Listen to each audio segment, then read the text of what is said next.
Todo el mundo está pasando apuros. Esto han sido las palabras de Tarkan Özbudak, quien se ha ganado bien la vida en el Gran Bazar de Estambul. El dueño del pequeño negocio está pasando su peor momento y las pequeñas empresas no son las únicas que pasan por esta situación. Casi un tercio de los 500 grupos más grandes del país registraron pérdidas operativas en el año 2024. El desempleo va en aumento. Las quiebras no paran de crecer. Las empresas advierten sobre la creciente angustia y la situación política no ayuda. En marzo fue arrestado por supuestos cargos de corrupción el mayor rival político de Erdogan, el alcalde de Estambul, candidato presidencial de la oposición. Un episodio que desató protestas dentro del país, profundizando en este episodio de inestabilidad. ¿Cómo demonios llegó Turquía a esta situación?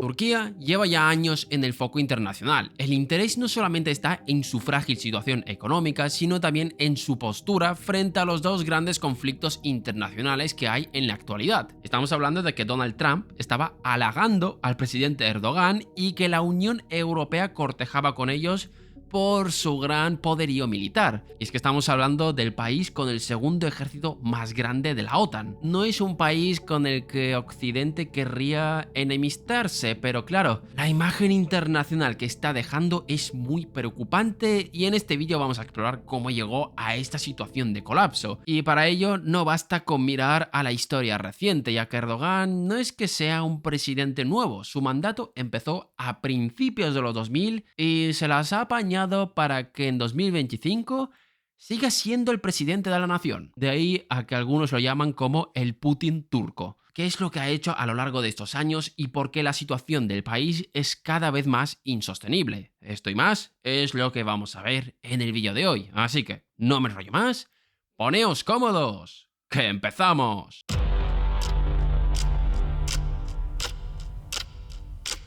Nuestra historia se remonta al año 2002, año en el que llega al poder el Partido de Justicia y Desarrollo, AKP. Este partido llegaría en una situación bastante chunga para el país. Se estaba recuperando de la peor recesión desde la Segunda Guerra Mundial. En un principio, el partido estuvo dirigido por el primer ministro interino Abdullah Gül para luego dar relevo a nuestro principal protagonista, Recep Erdogan. El presidente tuvo una idea que a nadie se le había ocurrido antes para lograr un fuerte crecimiento dentro de su economía: gastar más. Inició grandes y costosos proyectos de infraestructura, cortejó a varios inversores extranjeros y animó a empresas y consumidores a endeudarse. Esto generó un milagro económico que hizo que la economía turca crezca a tasas desproporcionadamente altas durante la primera década del gobierno de Erdogan. Esto ayudó a que la popularidad del mandatario se dispare y la sociedad surfee en la abundancia. Su economía resistió relativamente bien el golpe de la crisis del año 2008, cayendo un 4,8% durante el año 2009, pero con enormes rebotes en el año 2010 y 2011, con un crecimiento de un 8,4% y un 11,2% respectivamente. Claro,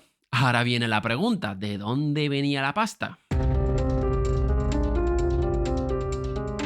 Evidentemente, el dinero no venía de la venta de kebabs al resto del mundo. El saldo de la cuenta corriente era negativo y lo que estaba dando el impulso a su economía era el capital extranjero. A nivel fiscal, las cuentas en rojo, y comercial, más de lo mismo por la enorme dependencia energética del país. En el año 2011 ya se hablaba del sobrecalentamiento de la economía turca, pero debido a los éxitos cosechados por el partido en la década previa, el partido fue reelegido ese mismo año y, a partir de aquí, todo se fue al carajo. A partir de su reelección empezaron los conflictos internos debido a los tintes autoritarios que estaba tomando el gobierno. La gota que colmaría el vaso se produjo el 28 de mayo del año 2013, donde un grupo de 50 ecologistas fue violentamente reprimido por la policía. El grupo protestaba porque se quería transformar el parque Taksim Hesi en un centro comercial. Previamente ya hubo decisiones políticas que generaron bastante controversia dentro de la población, limitando la libertad de expresión de la prensa, limitando a medios de comunicación, por ejemplo, una multa de 2.500 millones de dólares a un medio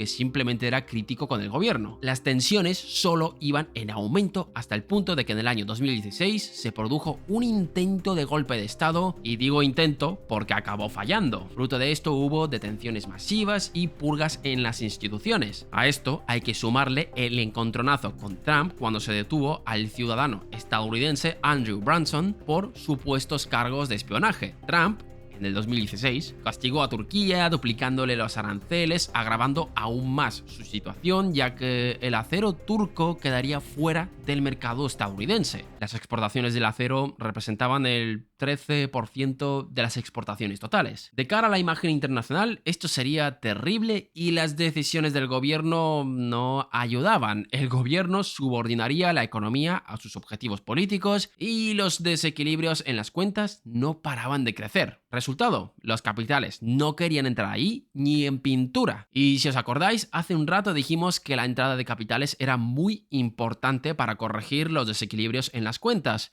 Y nuestro amigo Erdogan solo empeoraba las cosas.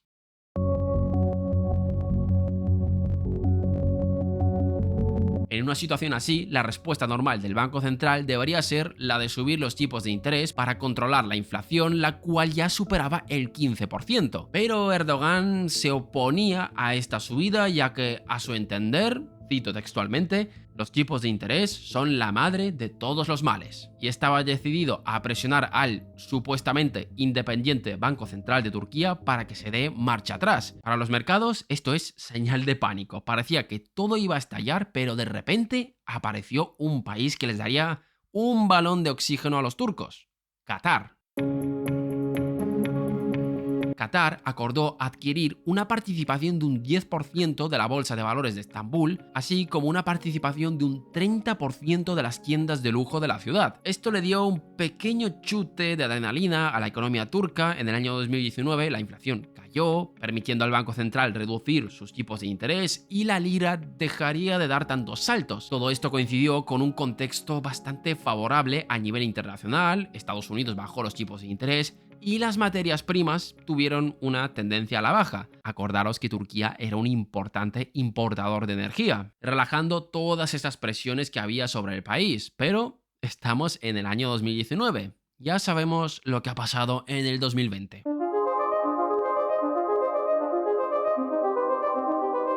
La pandemia interrumpe esta tendencia positiva, contrayendo su economía en un 10% en el segundo trimestre. El Banco Central, para no enfadar al presi, tuvo que hacer movimientos clandestinos para evitar que la lira se desplome. La tasa oficial estaba en un 8,25% y consiguió que el coste de financiamiento suba a un 10,16%, pero bueno, tampoco sirvió de mucho, ya que la lira se desplomó en un 20% frente al dólar. Las secuelas se hicieron notar y en el año 2022 parecía que vería la luz después de tener varios acuerdos valorados en 28.000 millones de dólares con Emiratos Árabes, China, Qatar y Corea del Sur. Pero 2022... ya sabemos lo que toca. Empezó la invasión y la inflación se fue de madre. La inflación anual ya superaba el 54% y justo dos de sus principales socios entran en guerra. Y no solo por lo evidente, la energía, sino que también por el turismo. Los rusos fueron el grupo más grande de visitantes extranjeros en Turquía en el año 2021, con unos 4,7 millones o el 19% de todos los turistas. Los ucranianos ocupaban el tercer lugar, después de los alemanes, con unas 2 millones de personas o un 8% de los turistas.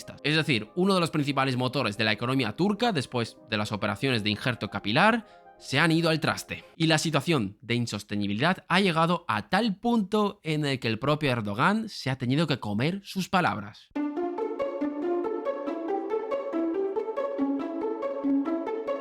El mismo que decía que los tipos de interés son la madre de todo mal, dijo que con la ayuda de una política monetaria estricta reduciremos la inflación a un solo dígito. Un cambio que llegaría tarde, pero bueno, mejor tarde que nunca. A mediados de 2023 la economía se sobrecalentaba por todo lo que venía arrastrando, sumando a los gastos por el terremoto que hubo y el derroche fiscal de la campaña preelectoral. La inflación ya rondaba el 60% y el déficit ya superaba el 6% del PIB. No le quedó más remedio que abrazar la tan odiada ortodoxia fiscal, podríamos decir que ha sacado la motosierra, y para sorpresa de absolutamente nadie, el ajuste estaba funcionando. Parecía que en marzo de 2025 ya pasó lo peor y se empezaba a ver un poco la luz al final del túnel. Pero claro, tras el arresto del 19 de marzo de varios miembros de la oposición, hizo que la desconfianza volviese a inundar las calles. Este deseo de asegurar un gobierno personal indefinido está mermando las instituciones turcas, unas instituciones ya mermadas de por sí, haciendo que los inversores extranjeros no se fíen del país. Para calmar a los mercados, el Banco Central tuvo que gastar cerca de 50.000 millones de dólares. Para contener la inflación, también volvió a subir los tipos de interés, retrasando así la tan esperada recuperación. Turquía es un polvorín que con la mínima chispa puede saltar por los aires. El apoyo internacional es lo que ha evitado su colapso, pero en algún momento este chollo va a terminar. El truco del crédito ya no lo puede utilizar y esta constante represión a la población y mala situación económica puede calentar y mucho la situación. Si Erdogan quiere mantener su cabeza,